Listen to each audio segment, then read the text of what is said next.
Evidently, there's a global matcha shortage, which adds complexity when the title of your podcast is Sipping Matcha and helping you make more sales.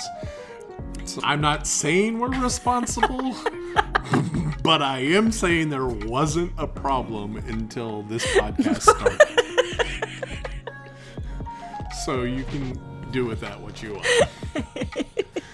So just a bit of a side note, if you don't like talking to people, counseling is probably not going to be your career choice. Going to be a bit awkward. Curiosity is better than promotion. You will get so much further. Hey everyone, thank you for tuning in to another episode of Sipping Matcha and helping you make more sales. Brooke's going to be joining in just a moment, but I want to give our episode reminder to join the conversations by submitting your sales question at buildingmomentum.info/matcha. Share your question and we'll feature it on a future episode. Let's bring Brooke in, and we've got some breaking crisis news to talk about today. Poor liquid gold. They talk about podcasts kind of trailing off, and 90% of podcasts end after 3 episodes, and then 90% of those that keep going stop after 20. I think this is episode 15 for us, and it might be the end. No. Because We're just kidding. No, yeah. We got no plans on stopping. We're trucking along. But there is a problem. And what is the problem, Brooke? We got a letter from Intelligentsia the other day, and they are having a matcha shortage. Yes. Evidently, there's a global matcha shortage, which adds complexity when the title of your podcast is Sipping Matcha and helping you make more sales. So yeah, I was asking my husband, I was like, okay, so is this going to be like a COVID toilet paper situation or what's going on? And right. So I didn't know if you understood the urgency that was involved, but he did order 2 more bags of matcha for me. So that was nice. And I think the takeaway is that this podcast is having a global impact on the supply of matcha. So I'm not saying we're responsible, but I am saying there wasn't a problem until this podcast started. So you can do with that what you want. All right, enough of that. Let's go into today's question. It's a follow-up question to some of our previous discussions. This may or may not be a question that I've asked you. But it's this. You told me I'm supposed to get in front of people. Now what? So you want people to pick up the phone. You want people to talk to people. You want people to show up at networking events and get in front of people. Somebody has entered the room, they've taken your advice, and they've realized, oh, okay, maybe I need to think about something more here. Yes. And it's such a great question. And it takes a lot of confidence and effort to get in front of people. And so then we're like, okay, well now what do we do? And I just want to encourage, I do probably have a little bit more of a natural tendency in regards to talking with people. I really enjoy it, but that didn't necessarily start right away. There were a lot of things that were in my life and in my experiences to be able to get me to that point. And so even when I was in high school, I was blessed to be able to travel all around the world. And so by the time I was in my first year of college, I had already visited 5 of the continents. Antarctica and Asia are the only ones that I haven't. And so they are on my bucket list to be able to do. But by going into other countries, and when I was a junior in high school, I flew to Brazil by myself. I would never put my daughter on a plane right now to fly to Brazil by herself. But I did. And those experiences in regards to the mission trips, different things that I did, made a huge difference in regards to how I would be able to start interacting with people and talking with people. And then after that, I got my master's in counseling. So just a bit of a side note, if you don't like talking to people, counseling is probably not going to be your career choice. Going to be a bit awkward. And then also just as I continued to grow in our career in what I did at Sunrise and in all of the other sales roles that I had, those were really talking to people in like difficult, stressful situations. And so it just continued to keep building and building and building to be able to be comfortable to talk to strangers or to people you don't know very well. Yeah, and I know Tora, our daughter, jumps on these stories and see, you need to let me go to wherever she wants to go in the world because you did it. Yeah. But then, too, they always roll their eyes at you because you end up talking with people and having these conversations. And it just happened yesterday at 4 in the morning when we were getting ready to go on a plane at the end of our family vacation. You end up talking to someone and connecting, and then Asher, as I'm trying to keep them out of the traffic and unloading our suitcases from the hotel shuttle, he's like, why is Mom talking to that lady about LinkedIn? I'm like, oh, she's doing what she does.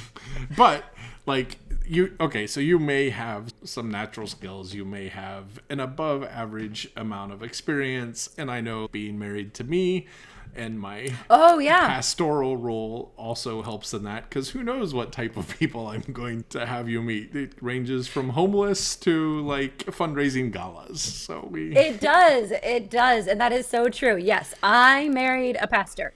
I was single, and then the day I got married, I became a pastor's wife. And so yes, that definitely had some things to do.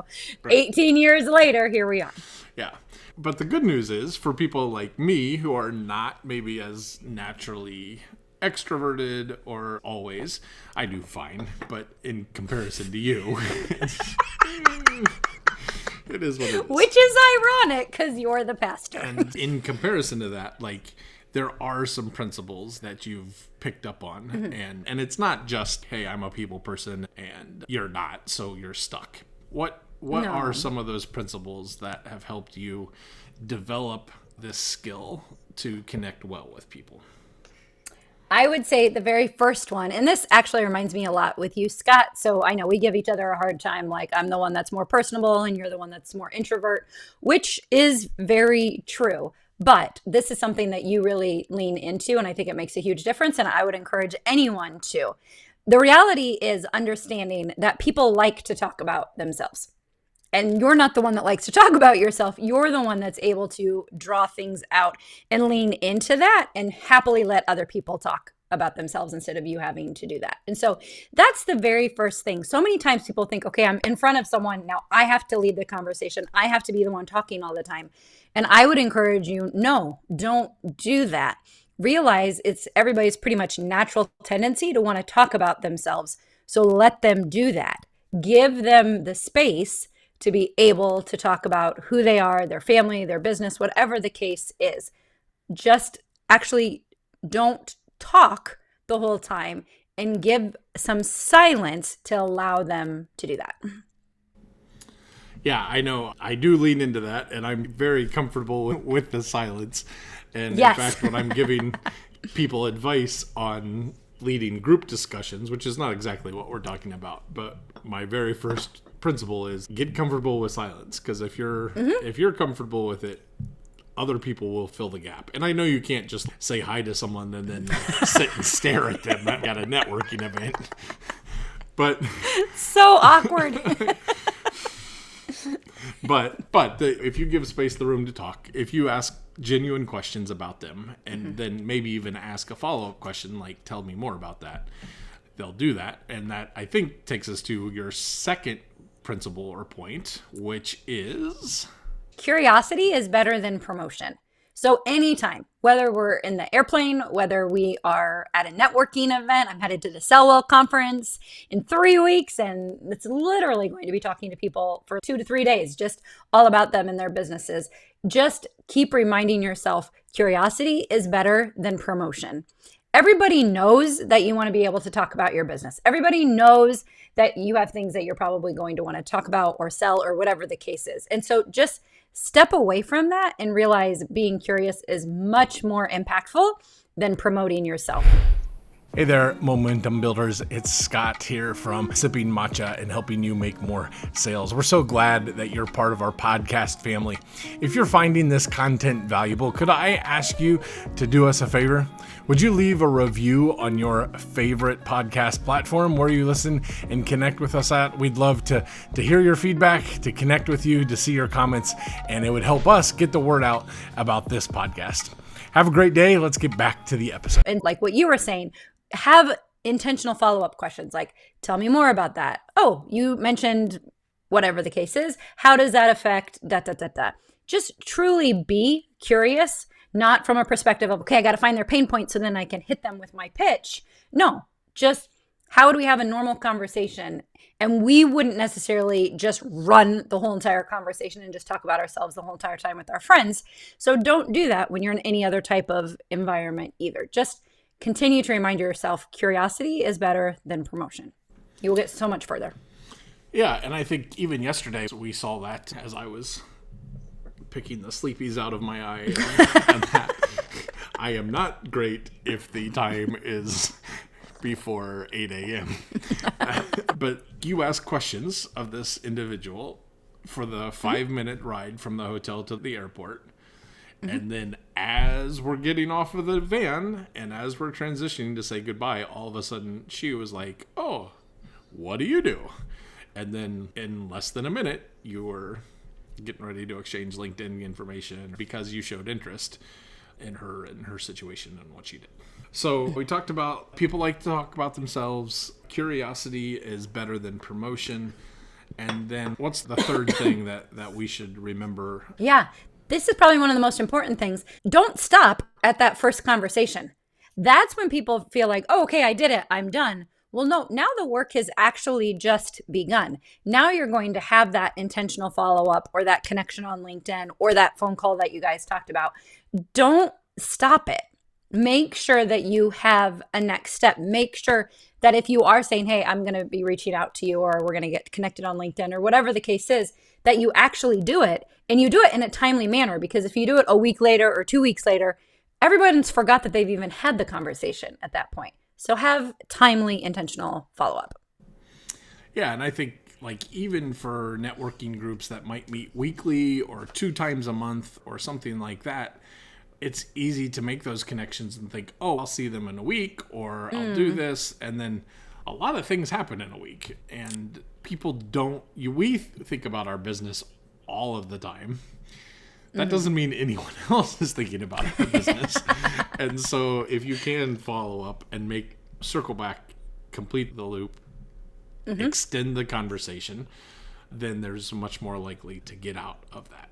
So Absolutely. Besides our experience yesterday morning and seeing these skills in practice, another reason why we're thinking about this is because you are headed to something called the Sellwell Conference that's happening September 11th and 12th. And it's in Austin, Texas. And so Houston, Texas. I'm sorry, Aunt Nancy lives in Austin. The conference is in Houston.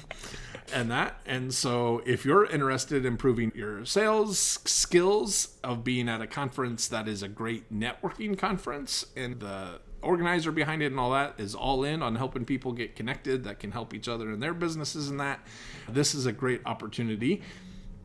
Tell us more about it, Brooke. There's 4 tracks. I think you're leading one of them. What other? I am leading it. I am the track champion of the Optimize Your Sales Systems. So it's really important that we're not winging things in regards to our follow-up, in regards to our sales conversations, in regards to how we're even being able to develop those leads and talking to those customers and what we do after that. So I get to lead a couple of sessions in that. So you've got Optimize Your Sales System. You've got Amplify Your Fractional Business. So if people are starting to try to figure out, how can I do fractional work? What does that look like? Those would be the tracks for you. We've got Scale Your Sales Team. So whether you've got a sales team of 1 or it's much larger, these are great sessions to be able to go to. I'm also leading one of those sessions specifically in what do we do when we need to start adding a sales team, whether we're adding 1 or we have multiple ones and we're trying to add more people to it. what are the red flags, the green flags in regards to being able to hire the right sales team for your business, and then also elevating your personal brand. And so these are great things for you to do in regards to if you're needing some business development. Also, it's an incredible network for referral development. The organizer, the brains behind it, her name is Catherine Brown. I have really talking with her, working with her, and I'm so excited to be able to come. If that's something that you want to learn more about, we are going to put the information in the show notes. And then also you can feel free to reach out to me because I have a discount for you if you decide that's something you'd like to do. So it is in Houston, Texas, September 11th and 12th. And I am so excited to be able to go. There are a lot of great people who are going to be there, and it is going to be a great place, one, for you to be able to focus on your business and also to be able to build relationships with others who really care about others and wanting to be successful in their business as well. Yeah, and you can go to the Good Humans Growth Network. So that's a great name for a sales and networking group, but the Good Humans Growth Network kind of tells you their heart behind it, but that's theghgn.com to get more information. And then Brooke does have a secret discount code that she can give you if you reach out. If by chance you happen to be listening to this podcast after the global matcha crisis has been solved, the Good Humans Growth Network is a year-round organization. They have different networking events, and there's different groups popping up all over, and so it's a great place to connect regardless of whether you make it in time for the Sell Well conference this year or maybe you put it on your calendar for next year. Yeah, they have other conferences in February as well, and we'll talk about those as they come up. Yeah. Thank you all for joining us for Matcha. If you have a secret supplier, I don't know that we're ready for the black market yet, but our effort to manage our matcha supply, we've scaled Brooke back to a small cup for the podcast. Seriously. So, thanks for putting up with our matcha banter today, and we hope that you make some more sales as you're sipping your matcha or drink of choice. Have a great day. Bye. And so here we've got a little guest that has joined the podcast. You want to say hi real quick, sweets? Hi, Busy. Hi. All right. Thank you. Hi, Mama. Hi, sweet girl. All of us. That one also has a natural tendency to be able to talk to people. Hence the random appearance on the podcast.